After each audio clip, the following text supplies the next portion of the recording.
Voting గుబులు సామాజిక వర్గాలుగా విడిపోయిన ఓటర్లు ఉమ్మడి ఉభయ గోదావరి కృష్ణా గుంటూరు జిల్లాల్లో ఇదే చర్చ. క్రాస్ ఓటింగ్ గుబులు అంటే ఇప్పుడు ఆల్రెడీ ఎలక్షన్ జరిగింది. ఎలక్షన్ జరిగిన తర్వాత అనేక రకాల చర్చలో కూటమి గెలుస్తుందని కొంతమంది, లేదు వైఎస్ఆర్సీపీకే గెలుస్తుందని కొంతమంది, ఈ జిల్లాలో ఈ పార్టీ గెలుస్తుందని, ఈ నియోజకవర్గంలో ఈ పార్టీ గెలుస్తుందని బెట్టింగ్లు రకరకాల చర్చలు జరుగుతుంది.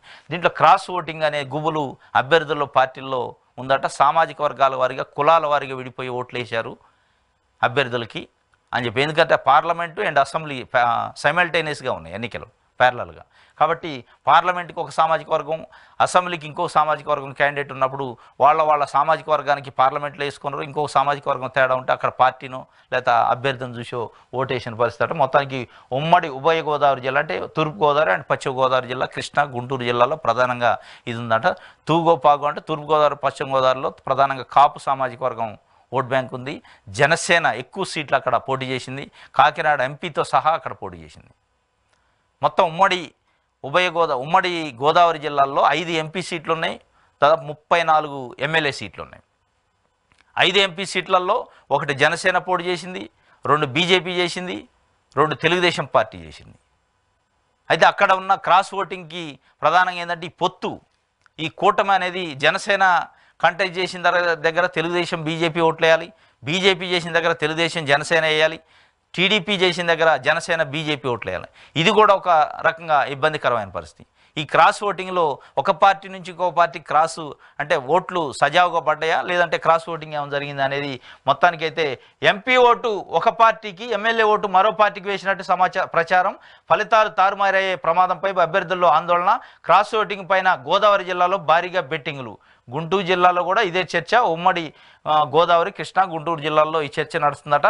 దానికి సంబంధించి కౌంటింగ్కు గడువు దగ్గర పడుతున్న కొద్దీ అభ్యర్థుల్లో టెన్షన్ పెరుగుతుంది. ముందెన్నడూ లేని విధంగా ఈ దఫా ప్రధాన రాజకీయ పక్షాల మధ్య నువ్వా నేనా అన్నట్లు పోరు సాగింది. అసెంబ్లీ పార్లమెంటుకు ఒకేసారి పోలింగు జరగడంతో ఉమ్మడి గోదావరి జిల్లా, కృష్ణా గుంటూరు జిల్లాల అభ్యర్థులు క్రాస్ ఓటింగ్ భయం వెంటాడుతుంది. ఇక్కడ పార్టీలతో పాటు సామాజిక వర్గాలు ప్రభావం చూపడమే ఇందుకు కారణం అన్న చర్చ సాగుతుంది. ఉభయ గోదావరి జిల్లాలో 34 అసెంబ్లీ, 5 పార్లమెంటు స్థానాలున్నాయి. ఈ జిల్లాల్లో భారీ ఎత్తున క్రాస్ ఓటింగ్ జరిగిందని అత్యంత విశ్వసనీయంగా తెలుస్తుంది. కాకినాడ నుంచి జనసేన, రాజమండ్రి నరసాపురం నుంచి బీజేపీ, అమలాపురం ఏలూరు నుంచి టీడీపీ ఎంపీ అభ్యర్థులుగా పోటీ చేశారు.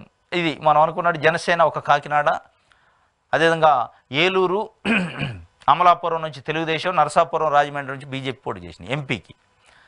ఆ 5 ఎంపీ పరిధిలో 34 ఎమ్మెల్యే అభ్యర్థులు పోటీ చేశారు. అందులో కూడా జనసేన కొన్ని ఇచ్చింది, బీజేపీ ఉంది, తెలుగుదేశం పార్టీ ఉంది.